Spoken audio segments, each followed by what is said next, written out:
بھر کے اضلاع خصوصاً ڈیرہ اسماعیل خان میں سیلاب کی صورت میں جو تباہی آئی وہ صرف کلائمیٹ چینج کے باعث نہیں بلکہ فرسودہ نظام آبپاشی،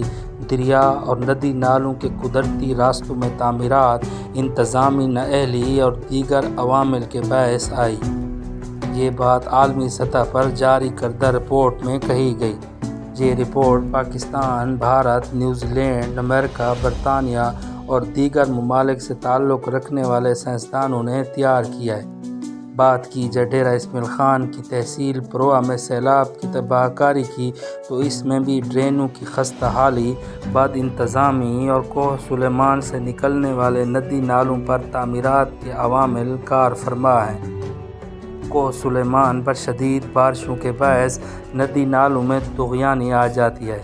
بدقسمتی سے تحصیل درابن کلاں اور تحصیل پروہ میں ان ندی نالوں کی قدرتی گزرگاہوں پر اتنی تعمیرات کر دی گئی ہیں کہ یہ سیلابی پانی آبادیوں کا رخ کر کے تباہی کا باعث بنا۔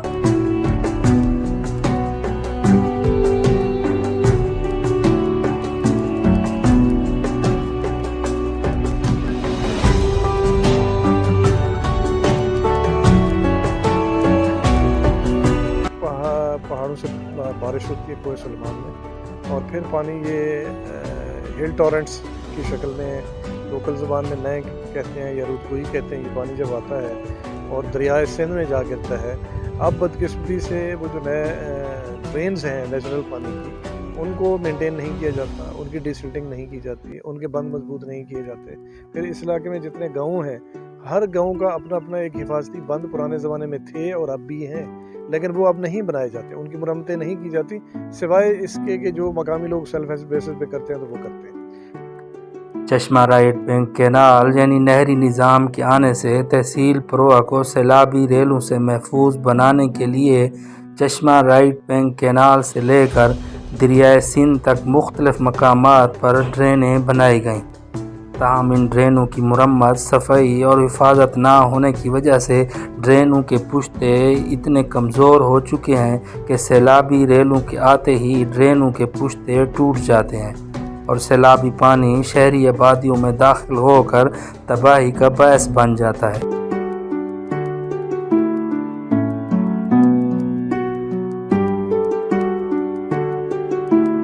جب سے یہ CRBC بنی ہے تو یہاں پانی یہ جو CRBC کو کراس کرتا ہے، جو سائفن بنے ہیں، شاید ان کی کیپیسٹی اتنی نہیں ہے کہ اس پانی کو گزار سکیں، تو پھر یہ ڈیم کی شکل اختیار کر لیتا ہے۔ جو اب آپ دیکھ رہے ہیں، یہ 20 سے 25 فٹ پانی یہاں پہ تھا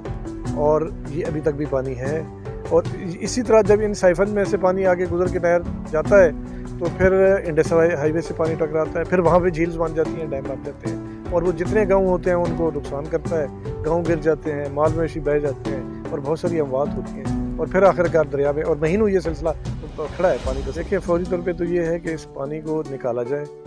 جیسے بھی نکال سکتے ہیں اس کو نکال کے دریائے سندھ میں، اور جو اس کا نیچرل وے ہے ادھر اس کو کیا جائے تاکہ علاقہ کلیئر ہو، لوگوں کی زندگی بحال ہو، اور پھر یہ جو ڈیسلٹنگ ہے ڈرینز کی وہ کی جائے، ان کے بندوں کو مضبوط کیا جائے، شہروں کے بند بنائے جائیں، اور جو پانی کی